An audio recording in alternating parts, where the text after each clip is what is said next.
नमस्कार बच्चों, आज हम बाल महाभारत का पाठ 14 जरासंध का अध्ययन करेंगे। जरासंध इंद्रप्रस्थ नगरी जो कि किसने बसा ली थी? पांडवों ने। तो हम इंद्रप्रस्थ तक कर चुके हैं कि किस तरह उन्होंने इस नगरी को बसाया। अब हम उससे आगे पढ़ते हैं कि जरासंध का महाभारत के युद्ध में क्या स्थान रहा, क्या उसकी स्थिति रही। इंद्रप्रस्थ में प्रतापी पांडव न्यायपूर्वक प्रजा पालन कर रहे थे। युधिष्ठिर के भाइयों तथा साथियों की इच्छा हुई कि अब राजसूय यज्ञ करके सम्राट पद प्राप्त कर लिया जाए। इस बारे में सलाह करने के लिए युधिष्ठिर ने श्री कृष्ण को संदेश भेजा। जब श्री कृष्ण को मालूम हुआ कि युधिष्ठिर उनसे मिलना चाहते हैं तो तत्काल का अर्थ होता है शीघ्र ही वह द्वारका से चल पड़े और इंद्रप्रस्थ पहुंचे। युधिष्ठिर ने श्री कृष्ण से कहा, मित्रों का कहना है कि मैं राजसूय यज्ञ करके सम्राट पद प्राप्त करूं, परंतु राजसूय यज्ञ तो वही कर सकता है जो सारे संसार के नरेशों का पूज्य हो और उनके द्वारा सम्मानित हो। आप ही इस विषय में मुझे सही सलाह दे सकते हैं। युधिष्ठिर की बात शांति के साथ सुनकर श्री कृष्ण बोले, मगध देश के राजा जरासंध ने सब राजाओं को जीतकर उन्हें अपने अधीन कर रखा है। सभी उसका लोहा मान चुके हैं और उससे नाम से डरते हैं।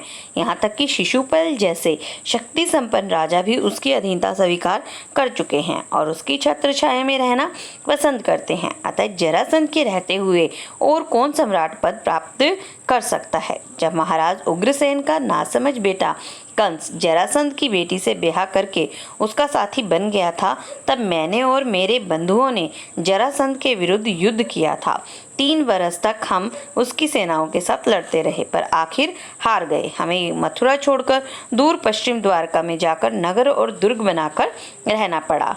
आपके साम्राज्याधीश होने में दुर्योधन और कर्ण को आपत्ति न भी हो, फिर भी जरासंध से इसकी आशा रखना बेकार है। बगैर युद्ध के जरासंध इस बात को नहीं मान सकता है। जरासंध ने आज तक राज्य का नाम तक नहीं जाना है। ऐसे अजय का अर्थ जिसको कभी जीता ना गया हो, पराक्रमी राजा जरासंध के जीते जी आप राजसूय यज्ञ नहीं कर सकेंगे। उसने जो राजे महाराजे बंदी गृह में डाल रखे हैं, किसी न किसी उपाय से पहले उन्हें छुड़ाना होगा। जब ये हो जाएगा तभी राजसूय यज्ञ करना आपके लिए साध्य होगा। श्री कृष्ण की ये बातें सुनकर शांति प्रिय राजा युधिष्ठिर बोले, आपका कहना बिल्कुल सही है। इस विशाल संसार में कितने ही राजाओं के लिए जगह है, कितने ही नरेश अपने अपने राज्य का शासन करते हुए इसमें संतुष्ट रह सकते हैं। आकांक्षा वह आग है जो कभी बुझती नहीं है, इसलिए मेरी भलाई इसी में दिखती है कि साम्राज्याधीश बनने का विचार छोड़ दूं और जो है उसी को लेकर संतुष्ट रहूं। युधिष्ठिर की यह विनयशीलता भीमसेन को अच्छी न लगी। उसने कहा, श्री कृष्ण की नीति कुशलता, मेरा शारीरिक बल और अर्जुन का शौर्य एक साथ मिल जाने पर कौन सा ऐसा काम है जो हम नहीं कर सकते?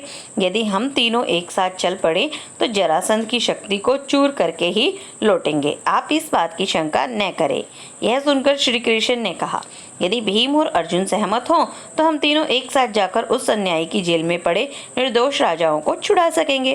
परंतु युधिष्ठिर को यह बात न जची। उन्होंने कहा, मैं तो कहूँगा जिस कार्य में प्राणों पर बन आने की संभावना हो उसके विचार तक को छोड़ देना ही अच्छा होगा। यह सुनकर वीर अर्जुन बोल उठा, यदि हम यशस्वी भरतवंश के संतान होकर भी कोई साहस का काम न करें तो धिक्कार है हमें और हमारे जीवन को। जिस काम को करने की हम में सामर्थ्य है, भाई युधिष्ठिर क्यों समझते हैं कि उसे हम न कर सकेंगे? श्री कृष्ण अर्जुन की इन बातों से मुग्ध हो गए। बोले, धन्य हो अर्जुन, कुंती के लाल। अर्जुन से मुझे यही आशा थी। जब जरासंध के साथ युद्ध करने का निश्चय हो गया तो श्री कृष्ण और पांडव ने अपनी योजना बनाई।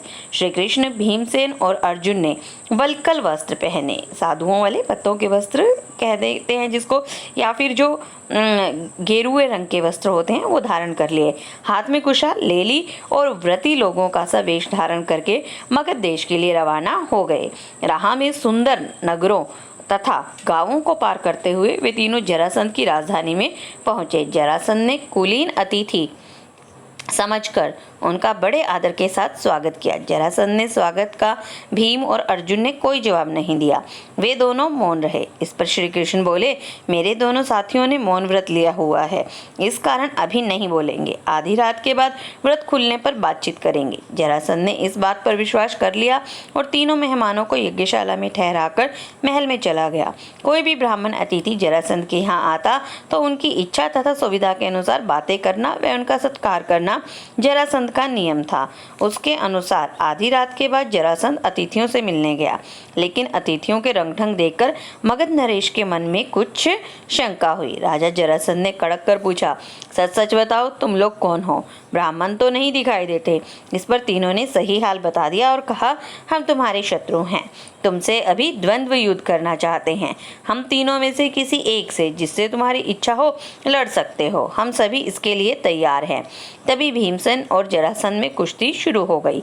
दोनों वीर एक दूसरे को पकड़ते, मारते और उठाते हुए लड़ने लगे। इस प्रकार पल भर भी विश्राम किए बगैर वे 13 दिन और 13 रात लगातार लड़ते रहे। 14वें दिन जरासंध थककर जरा देर को रुक गया, पर ठीक मौका देकर श्री कृष्ण ने भीम को इशारे से समझाया और भीमसेन ने फौरन जरासंध को उठाकर चारों ओर घुमाया और उसे जमीन पर जोर से पटक दिया।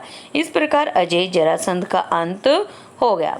श्री कृष्ण और दोनों पांडव ने उन सब राजाओं को छुड़ा लिया जिनको जरासंध ने बंदी गृह में डाल रखा था, और जरासंध के पुत्र सहदेव को मगध की राजगद्दी पर बैठाकर इंद्रप्रस्थ लौट आए। इसके बाद पांडवों ने विजय यात्रा की और सारे देश को महाराज युधिष्ठिर की अधीनता में ले आए। जरासंध के वध के बाद पांडवों ने राजसूय यज्ञ किया। इसमें समस्त भारत के राजा आए हुए थे।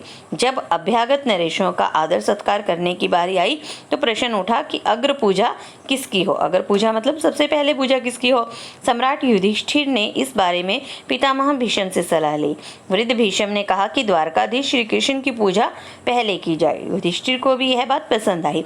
उन्होंने सहदेव को आज्ञा दी कि वह श्री कृष्ण का पूजन करे। सहदेव ने विधिवत श्री कृष्ण की पूजा की। वासुदेव का इस प्रकार गौरवान्वित होना चेदी नरेश शिशुपाल को अच्छा नहीं लगा।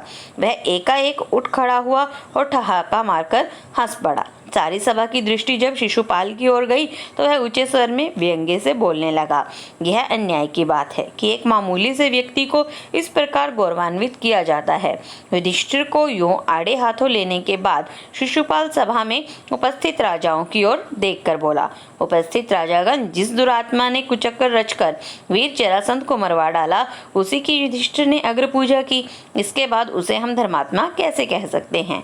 उसमें हमारा विश्वास नहीं रहा है। इस तरह शब्द बाणों की बौछार कर चुकने के बाद शिशुपाल कुछ दूसरे राजाओं के साथ लेकर सभा से निकल गया। राजाधिराज युधिष्ठिर नाराज हुए, राजाओं के पीछे दौड़े गए और अनुनय विनय करके उन्हें समझाने लगे। युधिष्ठिर के बहुत समझाने पर भी शिशुपाल नहीं माना। उसका हठ और घमंड बढ़ता गया। अंत में शिशुपाल और श्री कृष्ण में युद्ध छिड़ गया, जिसमें शिशुपाल मारा गया। राजसूय यज्ञ संपूर्ण हुआ और राजा युधिष्ठिर को राजाधिराज की पदवी प्राप्त हो गई। धन्यवाद।